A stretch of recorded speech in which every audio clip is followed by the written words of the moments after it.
भारत के संविधान को, इंडियन रिपब्लिक को, इस लोकशाही को खतरा आरएसएस से है, बीजेपी से। आरक्षण को रिवर्स कर दिया गया, स्कॉलरशिप खत्म है, राजीव गांधी नेशनल फेलोशिप गायब। इन सरकार से पूछे कि 10 साल में कितने आपने यूनिवर्सिटी कॉलेज खोले। इसलिए आडंबर, पाखंड ये सब से निकलो। तो आरएसएस बीजेपी को किससे, जिन्ना से कोई समस्या नहीं। तुम अपना देश ले लो, हम अपना इधर ले लेंगे। समस्या इनको है अंबेडकर के समानता, स्वतंत्रता और बंधुत्व के विचार से, जिसका प्रावधान कॉन्स्टिट्यूशन में किया है। तो असली शत्रु इनका जो है वो मिडिल क्लास दलित है, वो है, क्योंकि लगातार वो चुनौती दे रहा है, चाहे 10 ही लोग हो, 20 ही लोग हो, 50 लोग। इस सरकार को सबको डरा दिया है ना ईडी या सीबीआई से, खाली हम ही लोग अभी नहीं डरे हुए।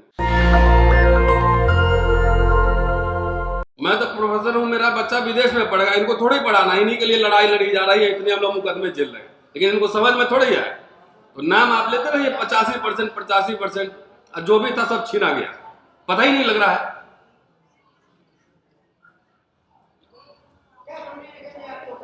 आरक्षण की जरूरत सबसे ज्यादा किसको थी, ये समझिए, और उसके प्रावधान क्यों किए गए थे। Untouchability, schedule caste, schedule tribe इस देश का सबसे मारा हुआ समुदाय, सबसे ज्यादा जरूरत उनको थी आरक्षण की। संविधान में प्रावधान किए गए, आर्टिकल 340 ओबीसी के लिए, 341 schedule caste, 342 schedule tribe. Schedule caste, schedule tribe का रिजर्वेशन पहले लागू हुआ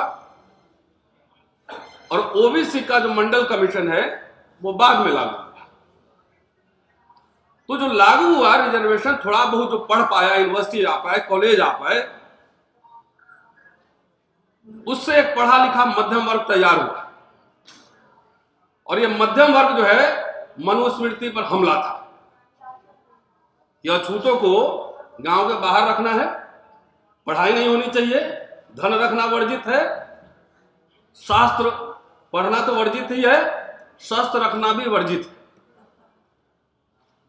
तो इससे एक मिडिल क्लास बना, पब्लिक इंस्टीट्यूशंस खड़े हुए, स्कूल, कॉलेज। मैं बार बार एक बात कह रहा हूं, गौतम साहब भी कह के गए थे कि भारत जब गरीब मुल्क था, जब आजाद हुआ, तो गरीब मुल्क ने मुफ्त में शिक्षा दी, एससी एसटी को फेलोशिप भी मिले, वजीफा मिला, फ्रीशिप रहा, यूनिवर्सिटी आईआईटीएम्स खुले, हम लोग भी फ्री में ही ऑलमोस्ट पढ़ाई पढ़े हैं। और ये बात मैं रिपीटेडली कह रहा हूं, और it is a reputation but necessary reputation, कि आखिर भारत के संविधान को और आरक्षण को खतरा किससे है। भारत के संविधान को, इंडियन रिपब्लिक को, इस लोकशाही को खतरा आरएसएस से है, बीजेपी से। क्लैरिटी रहना चाहिए, गोलमोल बात नहीं करना चाहिए, क्योंकि जब संविधान लागू हुआ तो सबसे पहला विरोध आरएसएस का ही था। संविधान के बाहर लेख लिखे गए 5 जन्ने में और जरबर में। तो संविधान खत्म करने की घोषणा नहीं होगी, मनुस्मृति लागू करने की घोषणा नहीं होगी, शिक्षा इतने महंगे कर दिए जाएंगे कि हम में से 2-4-5% लोग पढ़ा पाएंगे अपने बच्चों को, बाकी 95% लोग अपने बच्चों को नहीं पढ़ाएंगे। तो उनके लिए अभी सूरज जी कह रहे थे, स्किल डेवलपमेंट प्रोग्राम आया कि भाई हमारे समाज में और हमारे नेताओं में शिक्षा को लेकर कोई बहस नहीं। बाबा साहब का जोर जोर से नाम लेते हैं। क्या आपको पता है कि बाबा साहब ने राजनीति करने से पहले बहिष्कृत हितकारिणी सभा खोला? जब गोल में सम्मेलन में गए तो वहां नवाबों जमींदारों से सबसे तकरीबन 1347 पाउंड चंदा लिया, बच्चों का हॉस्टल खोलने के लिए, पीपल्स एजुकेशन सोसाइटी बनाया, स्कूल कॉलेज खोलने के लिए, सरकार से 6 लाख लोन मांगा, ब्याज मुक्त लोन, क्योंकि वो पता था कि अंबेडकर अगर कोलंबिया में, लंदन में नहीं पढ़ के आता तो अंबेडकर नहीं बनते, सूबेदार बनते बॉम्बे में। तो उन्होंने जानते थे कि एजुकेशन में वो ताकत है जो बेड़ियों को तोड़ेगा। अगर हम लोग ये बोल रहे हैं तो ऐसे नहीं बोल रहे ना, इसके पीछे 30 साल की पढ़ाई है, और इसी को महंगा किया जा रहा है, इसी को खत्म किया जा रहा है जब मैं छात्र था 1000 रुपए में दिल्ली में मैं रह के पढ़ लेता था। आज आप में से कितने लोग हैं जिनको बिहार से या उत्तर प्रदेश से आकर दिल्ली यूनिवर्सिटी में रहे तो उनके बच्चे पढ़ लेंगे? 20,000 रुपया कम से कम खर्चा लगता है। तो आरक्षण खत्म, इसमें मैं दलित लीडरशिप को भी बहुत जिम्मेदार मानता हूं। मतलब कोई एक्शन प्रोग्राम नहीं, कोई मैनिफेस्टो नहीं, कोई घोषणा पत्र नहीं, सबको हुक्मरान बनना है। अरे जो मिडिल क्लास, जिस समाज में मध्यम वर्ग नहीं होता है ना, वो समाज कभी नेतृत्व कर ही नहीं सकता है, क्योंकि ओपिनियन बनाते हैं इंटेलेक्चुअल्स, पत्रकार, प्रोफेसर्स, लॉयर्स, मिडिल क्लास। ये जो मिडिल क्लास बना था, आरएसएस बीजेपी को पता लग गया कि जो चंदा उंदा देता है, वो जो प्रोग्राम हो रहा है, यही मिडिल क्लास बाबू लोग चंदा दे रहा है। तो ये बना कहां से? तो बना उस सरकारी स्कूल से बना। तो पहले सरकारी स्कूल और सरकारी व्यवस्था को इतना ध्वस्त कर दो कि इनका पढ़ना लिखना ही बंद कर दो। बाकी हमारे जैसे कुछ लोग होंगे, बोलेंगे तो गिरफ्तारी हो जाएगी, मुकदमे होंगे, लेकिन कम से कम जब जंगल में आग लगी थी तो ये कोई नहीं कि बोले कि हम लोग चुपके कायर की तरह घर में बैठे हुए थे, लगातार लड़ रहे थे, लगातार बोल रहे थे, और अपने खर्चे पर आप लोग से लिया नहीं। तो सवाल यह है, आपको यह बात पता है कि 8 लाख रुपए ईडब्ल्यूएस के लिए है बेसलाइन। आप में से कितने लोगों को पता है कि post matric fellowship for schedule caste, schedule tribe 2.5 lakh रुपए बेसिस है, लिमिट है कि 2.5 लाख से ऊपर जिसका तनख्वाह है उसको नहीं मिलेगा, और 2.5 लाख से ज्यादा तो आज क्लास 4 एम्प्लॉय की सैलरी है। इसका मतलब है स्कॉलरशिप के लिए वो एलिजिबल नहीं है। आरक्षण को रिवर्स कर दिया गया। भाई लीडर एमपी तो 545 बन गया, अवधेश प्रसाद जी 545 बने, और इंटेलेक्चुअल प्रोफेसर तो लाखों बन सकते हैं ना, लाखों नौकरियां मिल सकती हैं, लाखों लोग, और वही लोग आपको चंदा भी देंगे, वोट भी देंगे। वही लोग चंदा भी देंगे, वोट भी देंगे। वो खत्म हो गया, फ्रीशिप खत्म है, स्कॉलरशिप खत्म है, राजीव गांधी नेशनल फेलोशिप गायब। कोई इस पूरे, देखिए कास्ट सेंसस तो आप लोग संसद में उठाएंगे, हम लोग सड़क पर लगातार लड़ रहे हैं, लेकिन जो था वो भी खत्म हो जा रहा है। वो डिबेट नहीं हो रहा, उसमें बहस नहीं हो रही, उसमें कोई आंदोलन नहीं हो रहा है, जो है वो खत्म हो रहा है। अरे जिस समय होगा उस समय लड़ा जाएगा, वो भी लड़ा जाएगा, लड़ ही रहे हैं हम लोग। ईवीएम के खिलाफ तो हम लोग ज्यादा लड़े। लेकिन आप एक बार बताइए, यूपीए 2 की सरकार थी तो राजनाथ सिंह, स्मृति ईरानी, ये सब लोग जो है सिलेंडर लेके और टमाटर टांग के प्रदर्शन नहीं कर रहे थे ना? अभी 10 साल पहले की बात कह रहा हूं। तो अभी ओपोजिशन कहां है?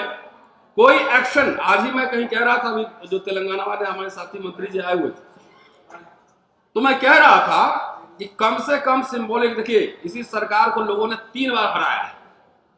SC/ST एक्ट पर हराया, रोस्टर आंदोलन यूनिवर्सिटी का हम लोगों ने चलाया था, उस पर हरा, और किसानों ने हरा दिया। जब सोशल ऑर्गेनाइजेशन, इंटेलेक्चुअल जब ये कर सकते हैं, तो जिनके लाखों करोड़ों फॉलोइंग है, वो किससे डर रहे हैं? कितना को जेल भेजो, कितने लोगों को जेल भेजो? बगैर लड़े, बगैर रोए तो बच्चा को दूध नहीं मिलता है। बगैर लड़े हुए आप लोग सोच रहे हैं कि सब हो जाएगा और सब कुछ मिल जाएगा। आप कंफ्यूजन में हैं, इतिहास आपको धिक्कारेगा। हम लोग अपनी भूमिका जो थी वो भूमिका हम लोग निभा रहे हैं, और सब साथी हमारे जानते हैं कितने उसके रिपरकशन है। लेकिन सवाल, अब बजट इस बार आया, बजट में हम तो बार बार बजट दिखा रहे हैं। बजट, टोटल बजट देख लीजिए, 48,20,512 करोड़।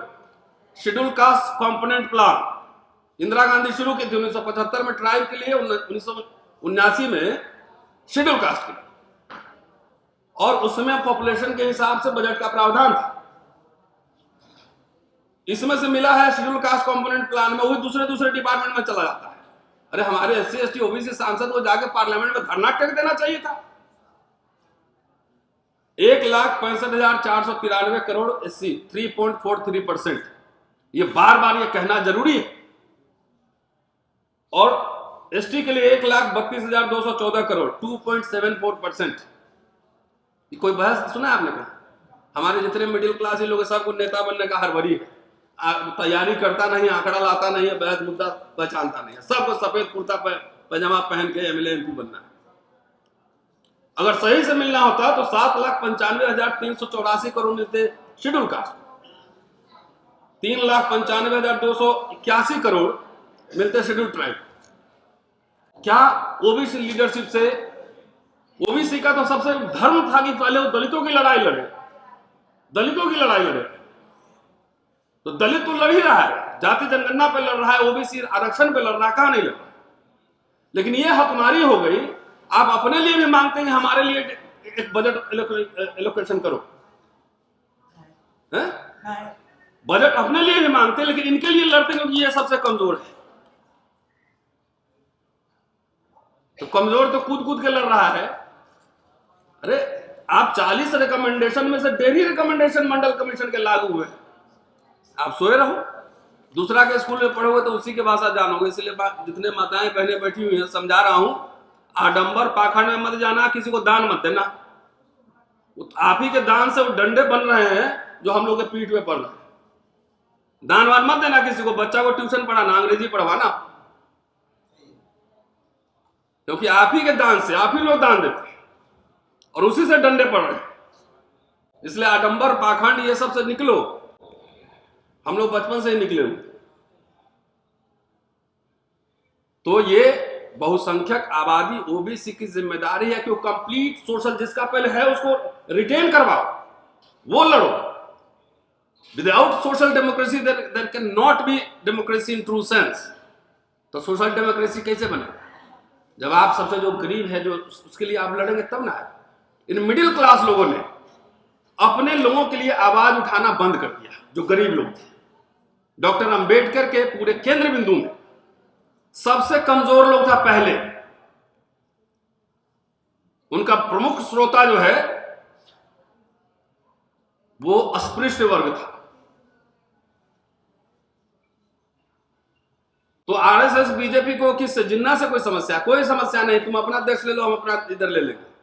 समस्या इनको है अंबेडकर के समानता, स्वतंत्रता और बंधुत्व के विचार से, जिसका प्रावधान कॉन्स्टिट्यूशन में किया गया। तो असली शत्रु इनका जो है वो मिडिल क्लास दलित है, वो है। क्योंकि लगातार वो चुनौती दे रहा है, चाहे 10 ही लोग हो, 20 ही लोग हो, 50 लोग, लगातार चुनौती दे रहा है। और इसीलिए ऐसे लोगों देखिए कितने लोगों को पकड़ के जेल में डाल देता है। तो एक एक्शन प्रोग्राम कम से कम हमारे लीडर्स की ओर से, अगर ईवीएम प्रॉब्लमेटिक है, इलेक्शन आपको लड़ना है, तो कम से कम नेशन वाइड एक कोऑर्डिनेशन कमेटी बना के आप बोलिए कि भाई इस दिन जो है 2 किलोमीटर पैदल चल के और डीएम साहब को ज्ञापन देना। एक एक्शन प्रोग्राम तो इसमें कीजिए। कास्ट सेंसस पे, प्राइवेटाइजेशन पे एक एक्शन प्रोग्राम तो दीजिए। खाली ट्विटर फेसबुक पे लिखने से क्या संभव हो जाएगा? एक्शन प्रोग्राम कहां है? भारत बंद का कॉल दीजिए। आप पॉलिटिकल पार्टीज हैं, लीडर्स हैं, हम लोग सिपाही की तरह रहेंगे वहां पे। तो जब तक एक्शन, इस सरकार तो सबको डरा दिया ना ईडी या सीबीआई से, खाली हम ही लोग अभी नहीं डरे हुए। तो एक्शन प्रोग्राम जब तक नहीं होगा, ये सरकार डरती है एक्शन प्रोग्राम से। और आपको अगर डर लग रहा है तो हम लोग का इस्तेमाल करिए, हम लोग का इस्तेमाल कीजिए। तो दोस्तों, पहले इसकी पूरी गंभीरता को समझिए। और मैं देख रहा हूं कि मुद्दे उठ तो रहे हैं, लेकिन जो प्रावधान थे ऑलरेडी लेटरल एंट्री आ चुका है। प्रोफेसर्स में अपॉइंटमेंट में ओबीसी को ज्यादा एनएफएस किया जा रहा है। कहीं हमारे लीडर पार्लियामेंट में कोई डिबेट है? बजट पे कोई डिबेट है? एजुकेशन महंगा हो रहा है, सरकारी फंडिंग कम हो रहा है। भाई जवाहरलाल नेहरू, इंदिरा गांधी के जमाने में तो स्कूल कॉलेज यूनिवर्सिटी सब खुले। राजीव गांधी ने भी जवाहर नवोदय विद्यालय खोला, इग्नू खोला। इन सरकार से पूछिए कि 10 साल में कितने अपने यूनिवर्सिटी या कॉलेज खोले। क्योंकि आपको नहीं पढ़ना माता जी, लेकिन आपके बच्चों को लेकर हम लोग चिंतित हैं। मैं इतिहास पढ़ाता हूं ना, तो इनका जो दर्शन हम जानते हैं, ये हम नहीं तो आज ये भाषण मेरा सुन लीजिएगा, 10 साल बाद मुझे फिर बोलिएगा, 10 साल जीवित रहा, कि पूरा दलित समाज पहले कैशलेस हो जाएगा। सरकारी नौकरी खत्म, मिडिल क्लास खत्म, पैसा खत्म। भाई ओबीसी भाई लोग तो थोड़ा जमीन वगैरह है ना, थोड़ा भैंस भी है, थोड़ा सा पैसा भी है, लाठी भी है, उससे पंगा थोड़ी लेगा, उसमें से आधा लोग को मिला लेगा। अभी भी मिला हुआ है। कुछ दलित नेता भी बीजेपी और आरएसएस के हिंदू राष्ट्र की पालकी ढो रहे हैं, अठावले हो, चाहे चिराग पासवान हो, चाहे जीतन मांझी हो, और जो सीधा मैनेज नहीं हो रहा उसको पीछे से मैनेज कर रहे हैं। तो इनको पता नहीं है कि जब मिडिल क्लास खत्म हो जाएगा तो आपके लिए बोलने वाले लोग नहीं रहेंगे, तो अगली बार पॉलिटिकल रिजर्वेशन भी खत्म होगा। बोला मनुस्मृति के हिसाब से तुम्हारा काम नहीं है राजा बनना, चलो खेत में काम करो सब। तो जितना चर्बी चढ़ा हुआ है सब, बीपी शुगर सब कंट्रोल हो जाएगा खेत में काम करके। तो बहुत हम लोग रोज ये बात बोल रहे हैं ना, कल भी बोले थे रामलीला ग्राउंड में ये बात बोले। क्यों बोल रहे हैं भाई? हमारे पास नौकरी है, हमारे पास बंगला है, मैं रहता हूं उसमें, अभी 13 साल नौकरी बाकी है, 28 साल पढ़ा चुका। तो यहां कई लीडर्स हमारे बैठे हैं पार्लियामेंट, इनसे आग्रह करेंगे कुछ डेटा निकलवाइए और इस पर भयंकर सरकार को घेरा जाए।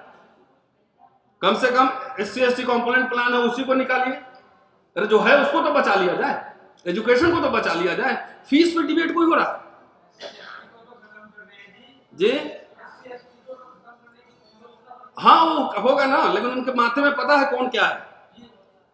वो महिला और किसान वो कैटेगरी बना रहे ना, 4 जाति, लेकिन उनको पता है ना, आप कितना भी छुपा कर रहिएगा ना तो पता कर ले कौन है। उसके बाद एंटीना बहुत तगड़ा है, समझ रहे ना, एंटीना तगड़ा है।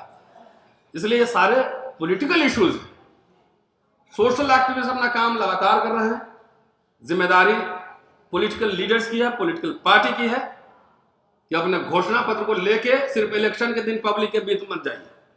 पहले हम लोग बचपन में देखे हुए ना, बिना इलेक्शन के भी नेता लोग जाते थे पब्लिक जागरण करने, जाते थे कि नहीं? अब हम लोगों ने संवाद कम्युनिकेशन बंद कर दिया है। इलेक्शन के समय खाली टिकट मिल जाए, उसके बाद हो गया।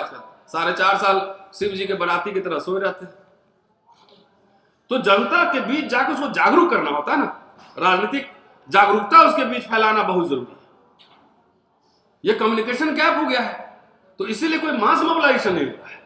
नेशनल दस्तक की आपसे गुजारिश है कि अगर इसको बचाना चाहते हैं तो नेशनल दस्तक को सब्सक्राइब करने के लिए रेड कलर के सब्सक्राइब बटन को दबाएं, फिर बेल आइकन की घंटी दबाएं। नेशनल दस्तक को बचाने के लिए बहुत जरूरी है कि हर खबर को शेयर करें, लाइक करें, कमेंट जरूर करें।